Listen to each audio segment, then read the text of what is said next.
Hai. Assalamualaikum warahmatullahi wabarakatuh. Welcome back to another video with me. Nice to see you again. Let me introduce myself first. My name is Ratu Gadis Megacatur Junita, and nice to meet you. So, di video yang sebelumnya kita udah ngebahas, maksudnya di video sebelumnya sudah ngebahas tentang analisis poem. Nah, di video kali ini kita akan lebih mengenali apa itu poem, bagaimana apa itu poem, apa itu poem, serta juga makna dari sebuah poem, cara membaca poem, atau membedakan apa itu stanza, apa itu rhyme. Jadi di video kali ini saya akan menjelaskan dan mencoba membuat Anda semua paham cara membaca poem dengan benar. Ya, agar terdengar lebih indah. Karena poem itu adalah sebuah karya seni. Oke, jadi kita mulai saja.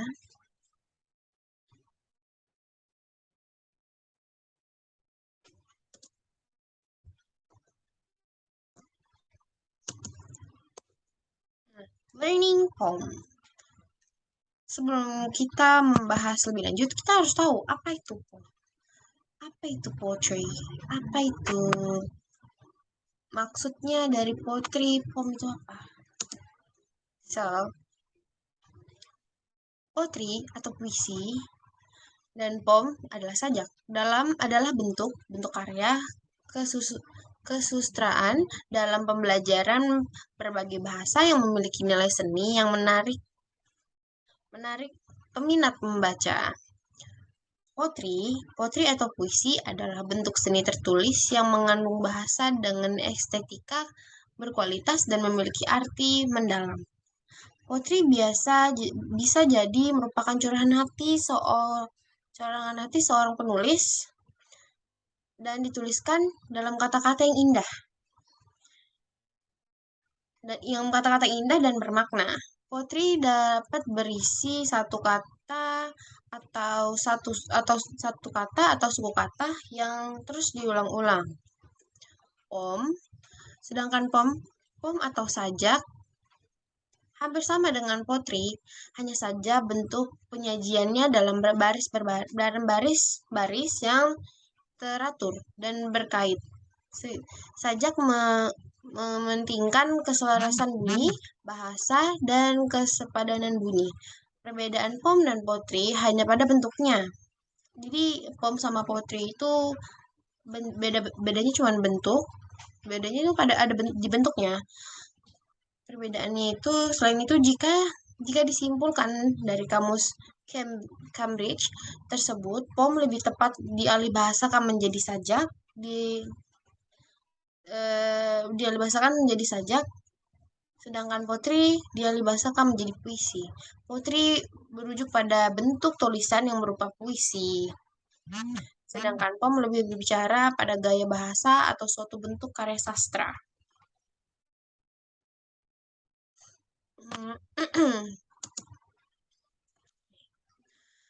Definition of poetry. Poetry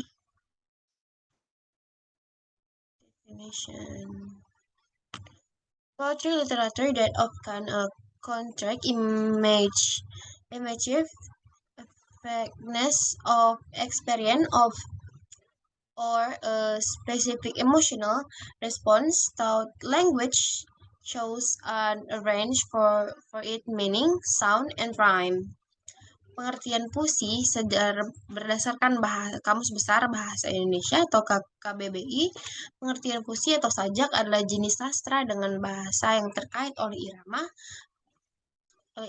irama sastra, susunan bait, dan lirik.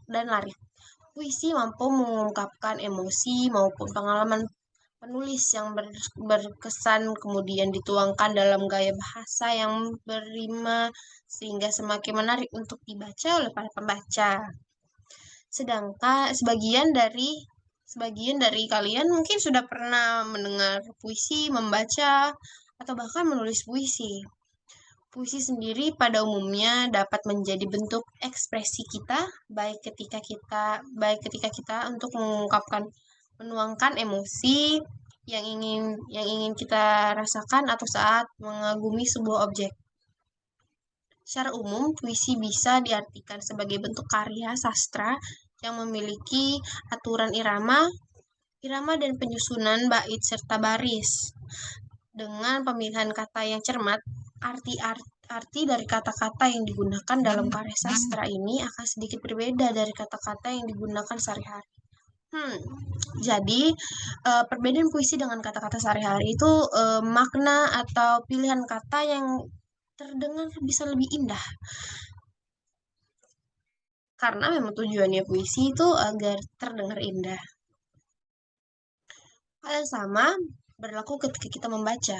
Ada aturan-aturan yang harus dipenuhi, bukan sembarang mengucap atau membaca layaknya kita membaca buku atau yang lainnya.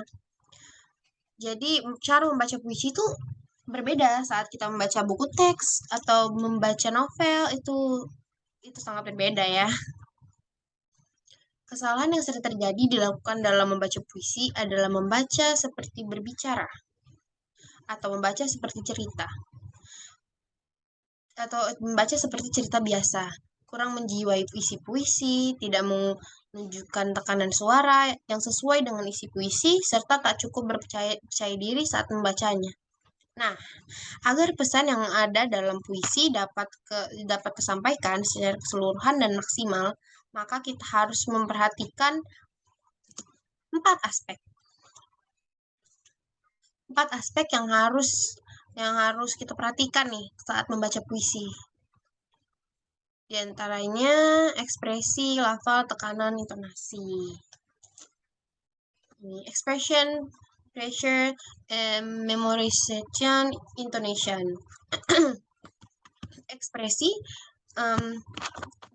biar saya lebih jelaskan lagi makna dari empat aspek yang harus ditekankan saat membaca puisi. Ekspresi adalah mimik wajah yang dibuat sesuai dengan bait tertentu, di mana tergantung kepada isi dan nada puisi yang akan disampaikan. Jadi kalau misalkan kayak seperti puisi sedih, kita harus seperti mengeluarkan ekspresi yang sedih, tapi nggak sampai harus nangis juga. Yang jelas itu adalah mimik wajah, berekspresi. Puisi yang mengisahkan sebuah kesedihan, maka ekspresi wajah harus sendu. Demikian pula puisi mengisahkan sukacita, maka ekspresi wajah harus terlihat gembira. Jadi ekspresi wajah itu sangat penting untuk pembaca puisi, sangat penting untuk ditekankan agar makna di dalam sebuah puisi itu juga lebih tersampaikan. Tekanan. Dalam membaca puisi perlu diperhatikan tekanan dari kuat lemahnya nada pada kata tertentu. Setiap kata terkadang memiliki tekanan yang berbeda. Biasanya semakin penting kata tersebut, semakin kuat penekanannya. Lafal. Lafal adalah kejelasan. Lafal adalah kejelasan dalam mengucapkan setiap kata dan huruf. Dalam membaca puisi, artikulasi harus jelas. Apabila kurang fasih dalam penyampaian tiap kata, maka puisi tidak dapat ditangkap oleh pendengar secara maksimal. Jadi kita membacanya juga harus dengan jelas. Intonasi. Nah, yang terakhir nih intonasi. Intonasi merupakan naik turunnya nada dalam pembacaan puisi. Sama seperti unsur-unsur lainnya, intonasi juga tidak kalah penting. Ini karena intonasilah yang akan menentukan bagaimana perasaan pendengar terhadap puisi dan akan memberikan keindahan pada puisi yang membaca. Jadi, seperti yang tadi saya katakan, intonasi itu hal penting. Jadi, itu juga harus ditekankan. Jadi 4 unsur yang tadi saya sudah sebutkan adalah 4 aspek-aspek yang penting untuk saat membaca puisi.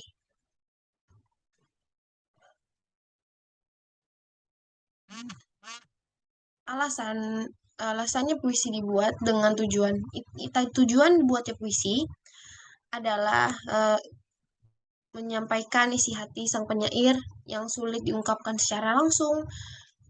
Dua, mengagumi keindahan alam, lantas mengungkapkannya dalam karya sastra. Dan terakhir, memberi nasihat atau teguran.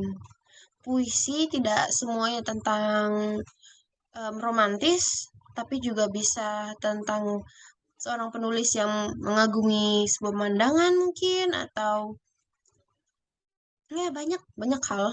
Puisi bisa datang dari banyak hal.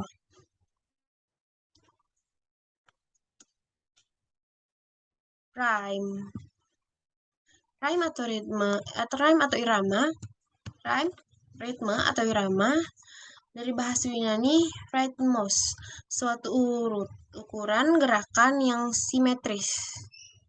Adalah variasi horizontal dan aksen dari suatu suara yang teratur. Ritme terbentuk dari suara dan diam. Suara dan diam tersebut digabungkan untuk membentuk pola suara yang berulang untuk membuat ritme. Ritme memiliki tempo yang teratur. Ritme terbentuk dari suara yang diam dan diam tersebut digabungkan untuk membentuk pola yang berulang membuat ritme.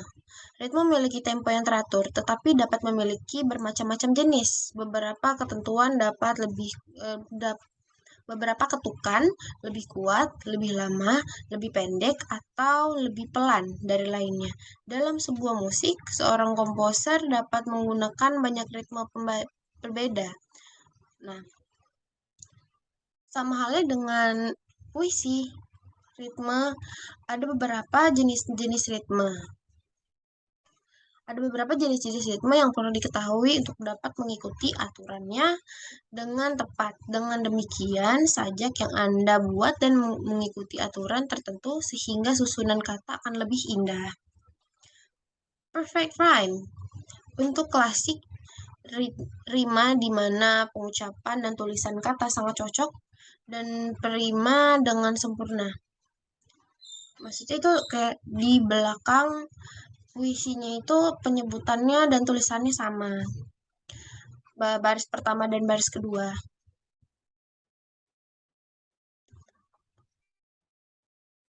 Flat ritme atau imperfect ritme, irama yang tidak sempurna.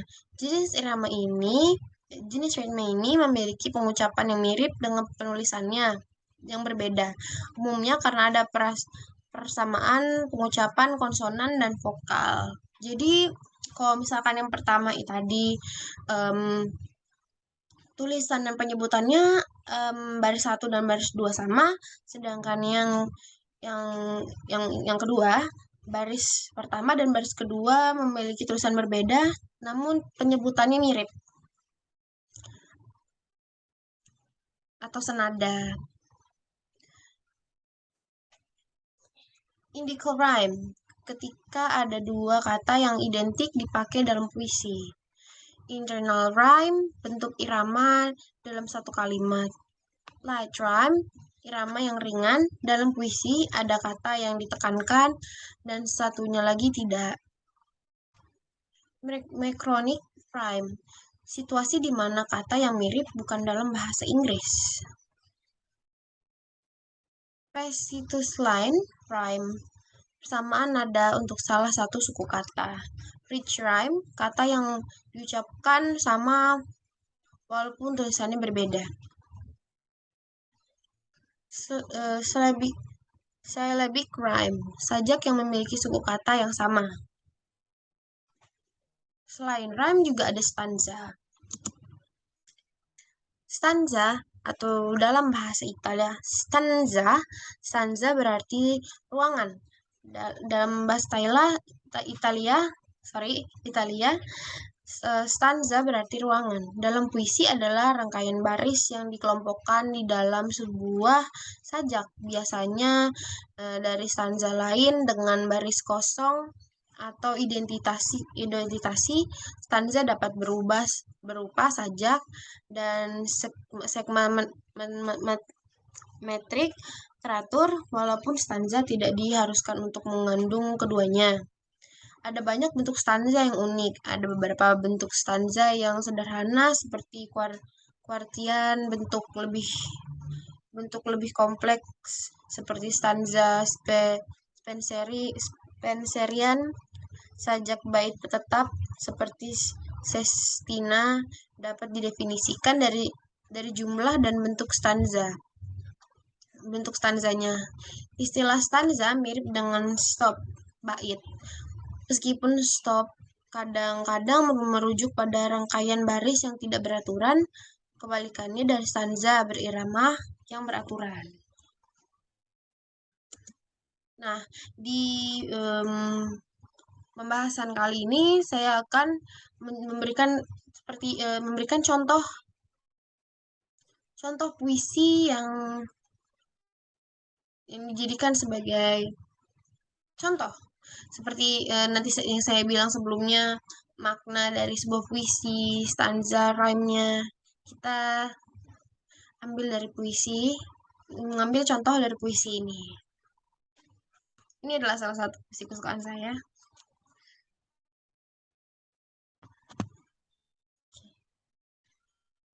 Poem ini berjudul Love Philosophy by Percy Bysshe Shelley. The fountains mingle with the river,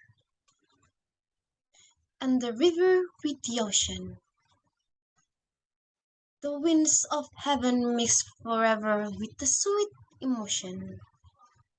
Nothing in this world is single, all things by a law divine. In one spirit meet and mingle, why not I with thine? See the mountains kiss high heaven, and the waves clasp one another. No sister flower will be forgiven if this time is brother. And the sunlight claps the earth, and the moonbeams kiss the sea. And the moonbeams kiss the sea. What is this sweet work worth, if thou kiss not me?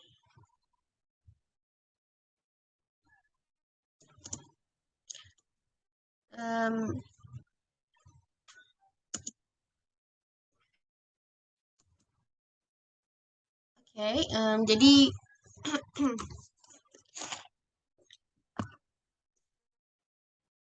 poem ini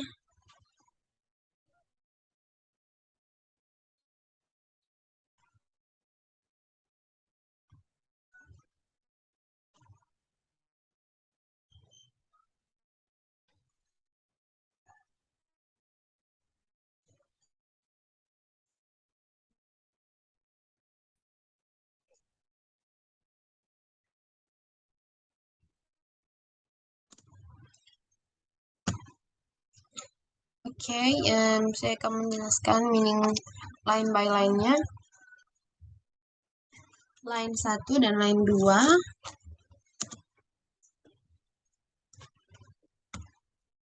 Line itu.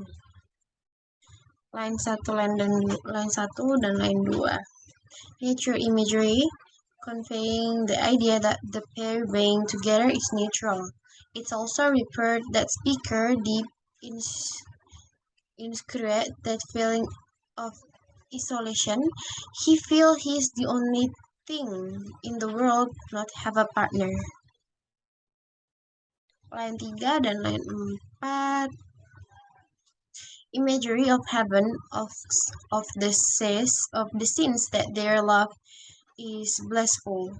Religious and natural imagery combined, pressing that the idea that they're uniquely should be improved. Line 4 dan line 5 menekankan pesan utama dalam puisi. Adakah wajar untuk berpasangan? Pembicara merasa situasinya saat ini tidak wajar. Dia merasa terisolasi dan seolah-olah dia adalah satu-satunya yang mengalami rasa sakit ini. Dia ingin mengingatkan wanita itu bahwa dia tidak boleh sendirian. Jika menggunakan cerita religius dilarang untuk membujuk, kutipan ini adalah saran untuk kekasihnya. Konotasi hukum menunjukkan bahwa sang penerima memiliki kewajiban untuk bersama pasangan dan konotasi sakral ini ialah ilahi yang dengan demikian menyerikat bahwa mereka bersama adalah kehendak dari Tuhan. Baris 7 dan 8. Baris 7 dan 8. In one spirit meet and mingle, why not I with time? Pertanyaan retosis yang berspekulasi menciptakan menciptakan jeda juga memaksa menerima untuk merenungkan penolakannya. Baris 9 dan 10. See the mountains kiss high heaven and the waves collapse one another. Secara hukum atau konsekuensi yang mengancam. Baris 13 dan 14. No sister flower will be forgiven if this stain is not brother. If this stain is brother. Bulan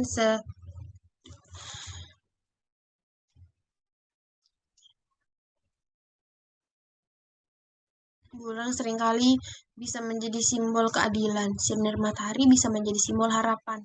Mungkin ini mencerminkan keinginannya untuk bersamanya selamanya dan kegelapan kosong yang dirasakan tanpanya, dan juga bulan mengendalikan laut. Hal ini bisa mencerminkan kontrol yang ingin dia miliki dalam hubungan, terutama mengalungkan kata kerja fisik yang tersium atau tergenggam telah diulang juga. Baris 15 dan 16 baris terakhir. Pertanyaan retosis persuasif lainnya, namun perhatikan permintaan cium bukan cinta, dan apakah ini mencerminkan keinginannya yang lebih dalam dan lebih gelap.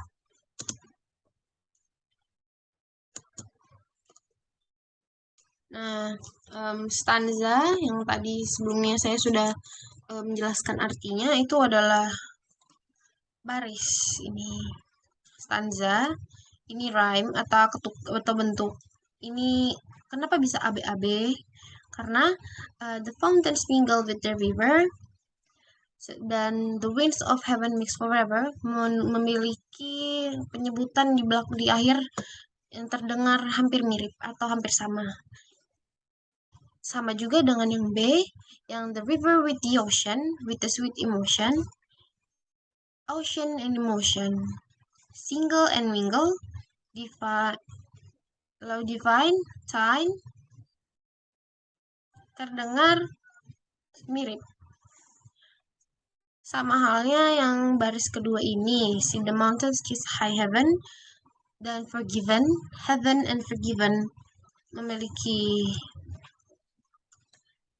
persamaan saat didengarkan. Heaven, forgiven, another, brother, earth, worth, sea, me, memiliki huruf atau ya terdengar belakangnya ada kesamaan pada bait belakang, terdengar sama pada penyebutan di belakangnya. Itu rhyme. Stanza ini. Nah, latar belakang dari penulis Love Philosophy adalah Love Philosophy. Beliau bernama Percy Bysshe Shelley.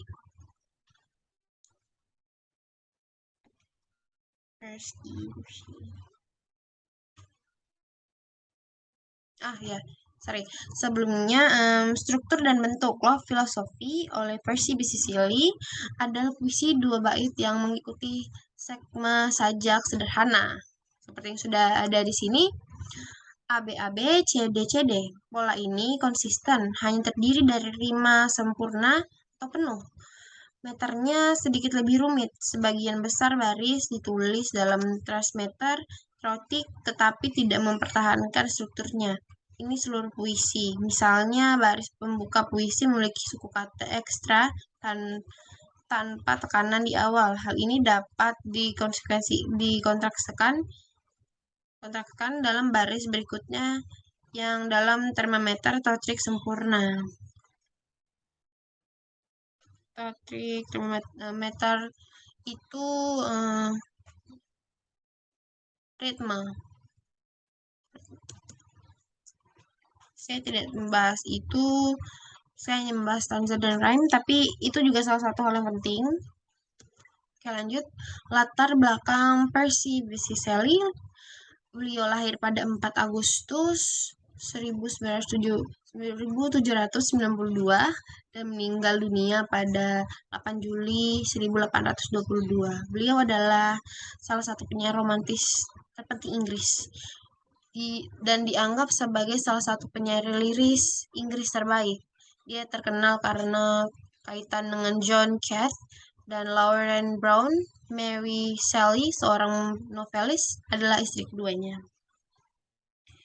Kehidupan dan karya-karya Percy Bysshe Shelley mencontohkan romantisme Inggris dalam kedua ekstrennya, yaitu ekstasi yang menggembirakan dan keputusan yang merenungkan tema-tema utama romantisme, kegelisahan dan kegundahan, pemberontakan terhadap otoritas, pertukaran dalam alam, kekuatan imajinasi, visioner, dan puisi.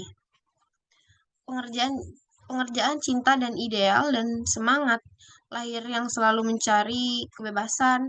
Semua ini dicontohkan oleh Percy dalam cara dia mengalami hidupnya dan hidup dalam tubuh substansial dari pekerjaan yang dia tinggalkan di dunia setelah kematiannya yang legendaris karena tenggelam pada usia 29 tahun. Sejak awal lahir menulisnya pada usia 17 tahun. Sepanjang hidupnya dan bahkan hingga saat ini, nama Percy Bysshe Shelley telah membangkitkan semangat yang paling kuat dan pujian yang paling hebat yang berbatasan dengan pemujaan. Lebih dari puisi romantis Inggris lainnya, dengan kemungkinan mengecualikan temannya Georgie Gordon Lord Brown, kehidupan dan reputasi Shelley memiliki sejarah dan kehidupan mereka sendiri terlepas dari reputasi sebagai karyanya dan yang terus berkembang bahkan setelah kematiannya karena tenggelam pada usia 29 tahun. Lahir pada 4 Agustus, terjadi teror Prancis. Percy Bysshe Shelley dari kakeknya seorang bangsawan kerajaan adalah putra Timothy dan Elizabeth Shelley sebagai putra tertua di antara satu saudara laki-laki John dan 4 saudari perempuan Elizabeth, Mary, Margaret, Helen. Percy berdiri dalam antrim tidak hanya untuk mewarisi harta kekayaan yang cukup besar, tetapi juga untuk duduk di Plymouth suatu hari nanti.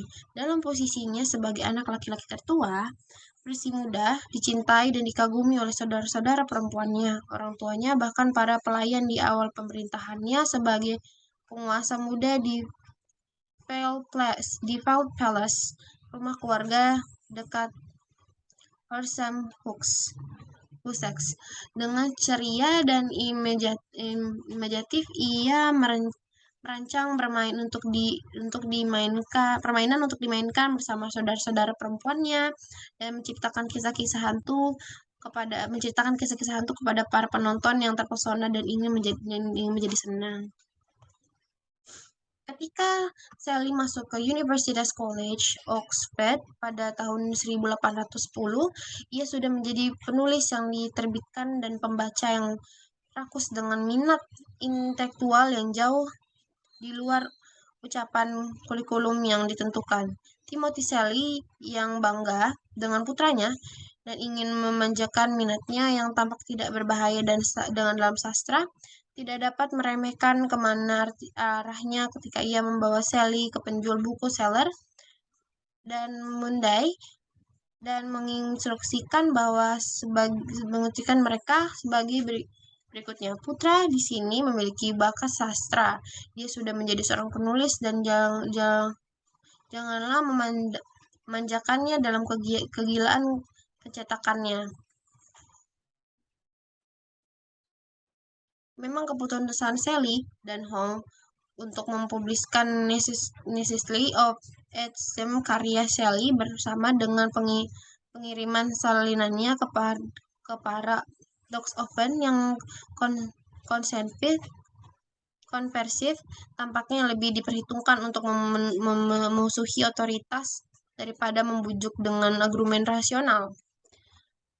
Sebenarnya judul PubMed itu lebih menghasut daripada argumennya yang berpusat pada hakikat terpercaya sebuah puisi.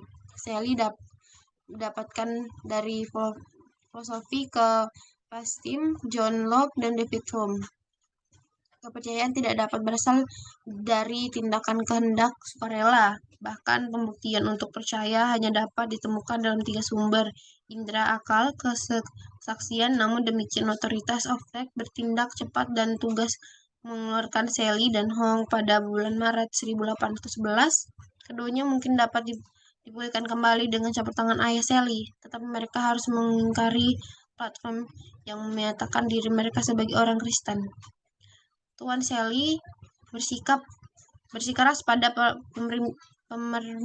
permintaan tambahan bahwa mereka tidak boleh bertemu untuk sesama lain untuk jangka waktu yang ditentukan. Sally tidak hanya menolak untuk memenuhi tuntutan ayahnya, tapi juga menghina dan meninggikan nada bicaranya.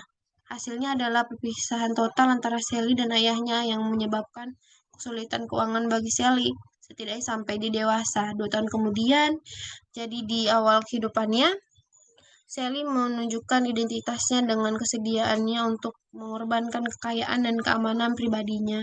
Keamanan daripada berkompromi dan berprinsip-prinsip atau keyakinannya yang dulu.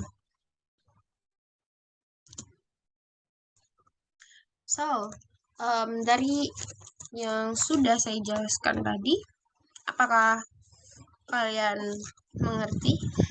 Harap kalian mengerti ya.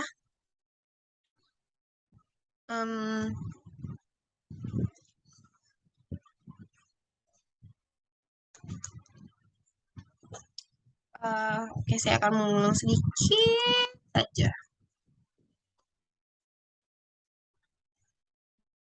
Makna pom dan potri.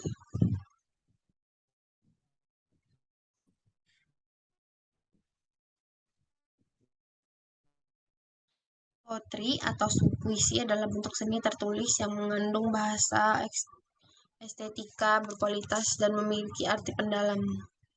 Jadi potri ini bacaan yang indah yang memiliki arti mendalam, seperti kisah hidup seseorang mungkin, atau isi hati seseorang, atau bentuk kekaguman seseorang pada suatu hal, suatu benda, atau sajak hampir sama dengan potri, hanya saja bentuk penyajiannya dalam baris-baris yang teratur dan terikat. Jadi perbedaannya itu itu baris-baris yang teratur. Potri itu tulisan yang mengandung bahasa dan estetika berkualitas dan memiliki arti mendalam.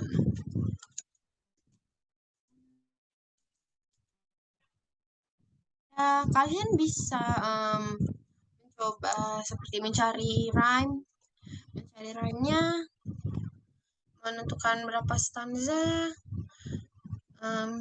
Ini itu ada 1, 2, 3, 4, 5, 6, 7, 8, 9, 10, 11, 12, 13, 14, 15, 16. Masing-masing 8 per line. Kalian bisa menentukan rhyme-nya terlebih dahulu. Seperti itu menurut saya yang paling mudah rhyme-nya dulu nih ya. River, ever, emotion, divine, single, mingle, ocean, river, ever, emotion, single, mingle, divine, sign, heaven, Heaven, mother, earth, worth, sea, me.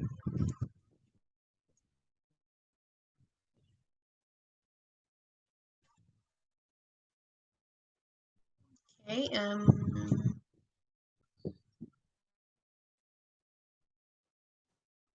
kembali dulu. Ah, jadi kesimpulan dari video ini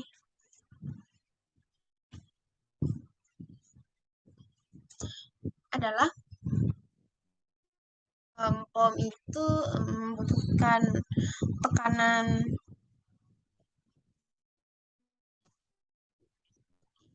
POM itu puisi itu membutuhkan ekspresi, tekanan, lafal, dan intonasi agar em, terdengar lebih indah atau pendengar agar tidak bosan. Jadi semakin indah membacanya semakin bagus. Semakin bagus ekspresi yang dikeluarkan, semakin menghayatin sebuah puisi. Puisi itu akan terdengar em, lebih indah. Jadi, saya rasanya sampai segini saja videonya. Terima kasih banyak karena sudah menonton sampai akhir. So, see you guys in another video with me. Assalamualaikum warahmatullahi wabarakatuh. Thank you. Bye-bye.